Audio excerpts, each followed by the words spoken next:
एक दफा ना हजरत अबू बकर सिद्दीक और जनाबे उमर फारूक की ना किसी बात में शक्कर रंजी हो गई, इख्तलाफ राय हो गया। तो जनाबे उमर जरा डाढ़ी तबीयत के बंदे थे, डांट दिया अबू बकर सिद्दीक को। तो सिद्दीक एक बार नरम बंदे थे, माड़े दा की काम मोहम्मद नस जाना या रोना। तो वो गा के ना तो पहले घर रोए, फिर हुजूर के पास चले गए। जनाबे उमर कहते मुझे भी ख्याल आया कि यार ये मुझे नहीं करना चाहिए था। थोड़ी देर के बाद अच्छे लोग जो होते हैं उनका गुस्सा जल्दी उतर जाता। कहते मैंने जाके जनाबे सिद्दीक अकबर के दरवाजे पे दस्तक दी तो पता चला वो तो घर ही नहीं। मैं समझ गया, मैं डर गया, मेरी टांगें कांपने लगी। क्यों डर रहे हो उमर?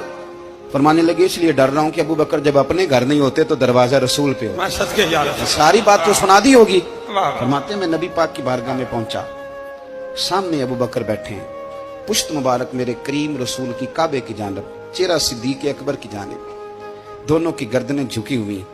जनाबे उमर पाक फरमाते हैं कि मैं बैठा था और सोच रहा था, सलाम ली, जवाब मिला, पर गर्दनें नहीं उठाई दोनों ने, मुकद्दस गर्दनें झुकी रही। मैं सोच रहा था कि अब हुजूर मुझे डांटेंगे तो मैं सिद्दीक के पैर पकड़ूंगा, मैं अली को सिफारिशी बनाऊंगा, मैं मिन्नत करूंगा, लेकिन कोई बोले तो बात बने ना।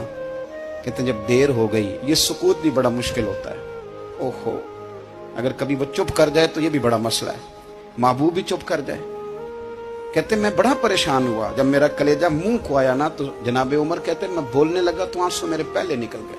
अल्लाहु अकबर। मैंने रो के कहा सोनिया भूल गया था, मैं गया था अबू बकर के घर माफी मांगने, पर ये यहाँ आ गए।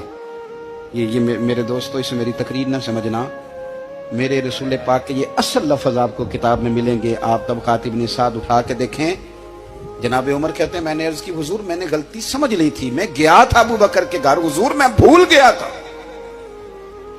फरमाते हैं नबी पाक ने जब गर्दन मुबारक उठाई तो हुजूर की दाढ़ी आंसुओं से भरी हुई।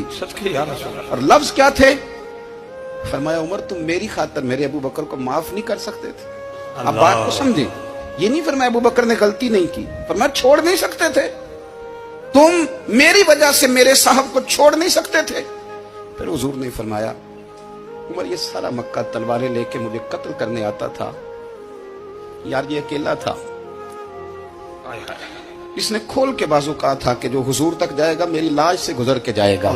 पर मैं दुनिया भूल जाती है, मुझे याद है अबू बकर सिद्दीक ने माल भी दिया, औलाद भी दी, मेरी खातर छोड़ नहीं सकते थे।